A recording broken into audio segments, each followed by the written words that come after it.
aturan TKDN dicabut menurutmu gimana bang? Apakah harga China bakal bertebaran?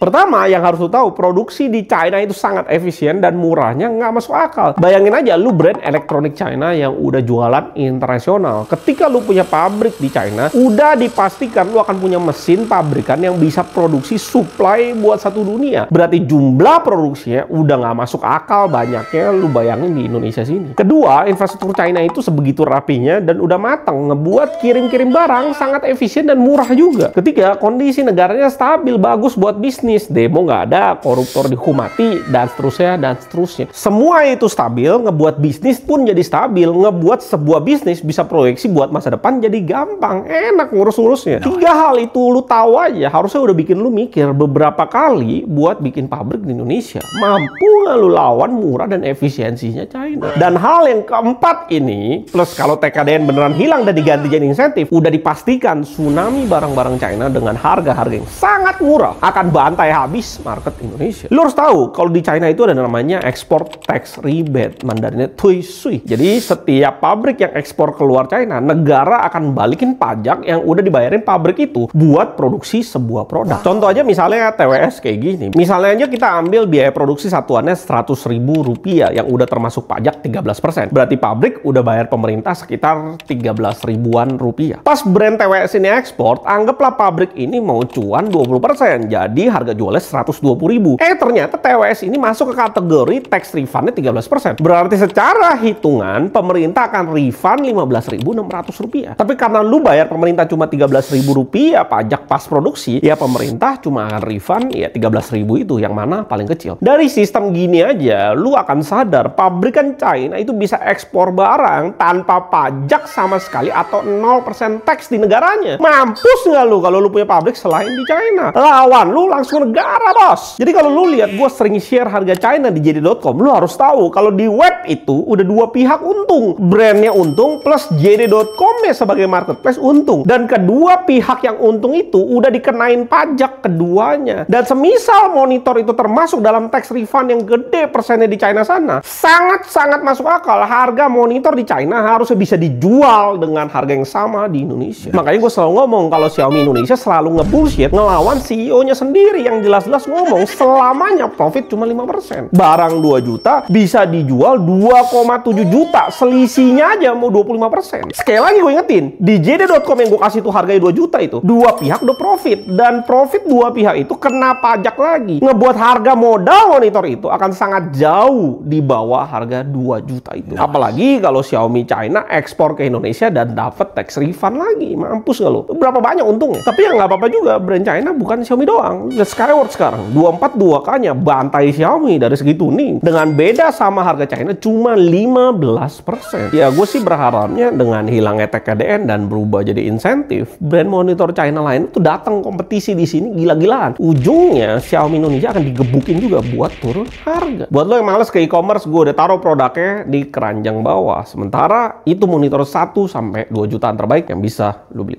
Ingat top up game, ingat di Daily Top Up.